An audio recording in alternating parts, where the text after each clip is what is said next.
हर हर महादेव। महादेव के भक्तजनों को मेरा नमस्कार। जब हम ज़्यादा दुखी होते हैं तो यह हमारे लिए एक चुनौतीपूर्ण समय होता है, लेकिन हमें याद रखना चाहिए कि हमारी खुशियों का दायरा हमारे अंदर ही होता है।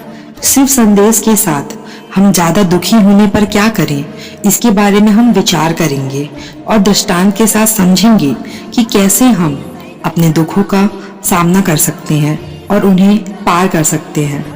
स्वाध्याय और ध्यान। जब हम दुखी होते हैं तो स्वाध्याय और ध्यान का प्रयास कर सकते हैं। यह हमारे दिमाग को शांति देता है और हमें अपने दुखों से दूर लेकर जाता है। ध्यान करने से हम अपनी आत्मा को स्थिर रखते हैं और आंतरिक शांति को प्राप्त करते हैं। एक बार की बात है, एक युवक रवि बहुत ही दुखी और थका हुआ महसूस कर रहा था। उसने एक साधु से मिलकर ध्यान के बारे में पूछा। साधु ने उसे ध्यान के अभ्यास करने की सलाह दी। रवि ने ध्यान का अभ्यास करना शुरू किया और समय समय पर ध्यान करके अपने दुखों को सामना किया। ध्यान करने से उसके मन की अस्तित्व बदल गई और वह अधिक शांत और संतुलित हो गया। सेवा और हेल्प करना अपने दुखों से बाहर निकलने का एक अच्छा तरीका है। दूसरों की सेवा और मदद करना। जब हम किसी और के लिए काम करते हैं या उसकी हेल्प करते हैं तो हमारा ध्यान अपने दुखों से हटकर हमारी खुशी की ओर प्रदर्शित होता है। एक बार की बात है, एक व्यक्ति अर्जुन बहुत दुखी था क्योंकि उसका काम सही ढंग से काम नहीं चल रहा था। उसकी आर्थिक स्थिति खराब हो गई थी। उसने एक संत के पास गया और उससे बात की। संत ने उसे दूसरों की सेवा करने और मदद करने की सलाह दी। अर्जुन ने संत की सलाह मानी और वह दूसरों की सेवा करने लगा। उसने देखा कि जब वह दूसरों की हेल्प करता है तो उसके दुख कम होते जा रहे हैं और वह खुशी महसूस करने लग जा रहा है। संगठन और समुदाय में शामिल होना।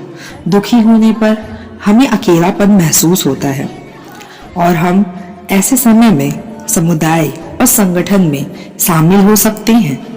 एक समुदाय में शामिल होकर हम दोस्ती और साथ में होने की भावना को महसूस कर सकते हैं और हमारा मन खुश रहता है। इसे हम एक उदाहरण के माध्यम से समझ सकते हैं।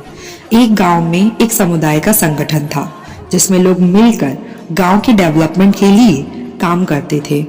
जब कोई व्यक्ति दुखी होता था तो समुदाय उसके साथ रहता था और उसका साथ देता था। इससे उसका दुख कम होता था और मन शांत महसूस करता था। प्राकृतिक सौंदर्य का आनंद लेना। जब हम दुखी होते हैं तो हमें नेचुरल सौंदर्य का आनंद लेना चाहिए जो हमें शांति प्रदान करता है। प्रकृति से सुंदर दृश्यों को देखकर उनसे हमारा मन शांत प्रतीत होता है और हम अपने दुखों को भूलने लग जाते हैं। एक बार की बात है, एक व्यक्ति सुरेश बहुत ही ज़्यादा दुखी था क्योंकि उसका काम सही ढंग से चल नहीं रहा था। वो बहुत संघर्ष करता था लेकिन फिर भी उसे उसका फल प्राप्त नहीं होता था। उसने एक दिन खुद को प्रकृति की चीज़ों से गिरने का निर्णय लिया। वह अपने गांव के पास एक खेत में गया और वहां खेतों की हरियाली और प्रकृति के सौंदर्य का आनंद लिया। उसका मन खुश हो गया और उसने अपने दुखों को भूल गया। साधना और आध्यात्मिकता। ज़्यादा दुखी होने पर हम आध्यात्मिक साधना कर सकते हैं। अपने आंतरिक शांति की खोज में जुट सकते हैं। योग, मेडिटेशन, प्रेयर आदि आध्यात्मिक अभ्यास हमारे मन को शांति प्रदान करते हैं और हमें अपने दुखों के प्रति समर्पित करते हैं। एक समय की बात है, एक युवक राहुल बहुत दुखी था। उसकी जिंदगी में बहुत से प्रॉब्लम्स चल रहे थे।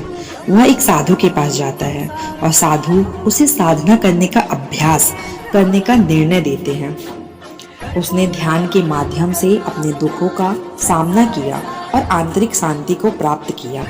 इन प्रेरणादायक कथाओं से हम यह सीखने को मिल सकता है कि जब हम दुखी होते हैं तो हम विभिन्न तरीकों से अपने दुखों का सामना कर सकते हैं और उन्हें पार कर सकते हैं।